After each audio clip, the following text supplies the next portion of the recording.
I heard my dad come in and he's like, "Where is she? Where is she?" And my grandma said, "You're not taking her." And he came into the bathroom and he made me get out and put clothes on, whatever, and put me in his truck. We probably drove for like a half an hour, and there was police after us, and they all stopped us, and my dad was arrested and I was put in a cop car, and they took me to this foster home. I remember him being in bed a lot, and there would be people that would come and go up to his bedroom, and then they'd leave like maybe an hour later. And I found out that he was on heroin.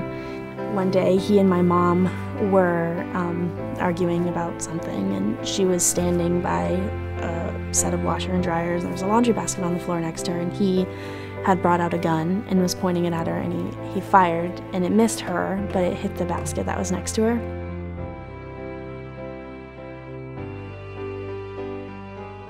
My grandma was the one that called the police on my parents. She knew that my dad would try to take me. The people who first came into our lives when I was 6 and my brother was 10, they were our foster parents for about 2 months. And then they came back into our lives when I was 12 and he was 16, and they were our parents. A therapist that I had once told me the reason that I couldn't connect with my parents who adopted me was I have reactive attachment disorder, and you just can't get close to something. My mom and I couldn't get along. We just couldn't do it on our own. It got really bad where we wouldn't talk for months, and if we did, it was just an all-out brawl. I was excited to be able to start something new, and he had explained to me, like, you live with all of these people and they're all the same age and it's a lot of fun, and so I was excited for it, and I was excited to maybe just like get away from the conflicts I was having with my family.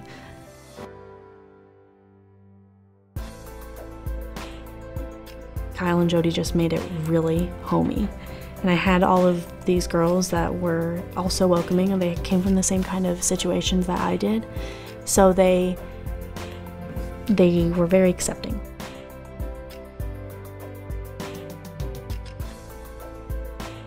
So when I was a sophomore, I became a student ambassador, and I was on staff for ROTC. I was on student council as a sophomore. And then as a junior, I was the color guard commander and still a student ambassador and on student council.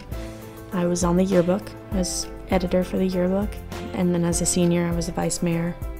For a while, I was actually secretary, and then I became vice mayor. I was the cadet corps commander for ROTC.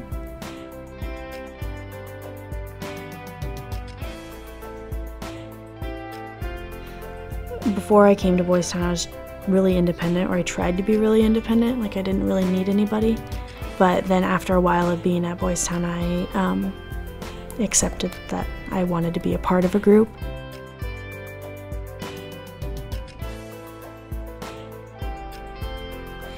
My major is psychology, and my goal is to be a therapist, and I want to come back and work for Boys Town to help kids who are here. I'm very lucky now.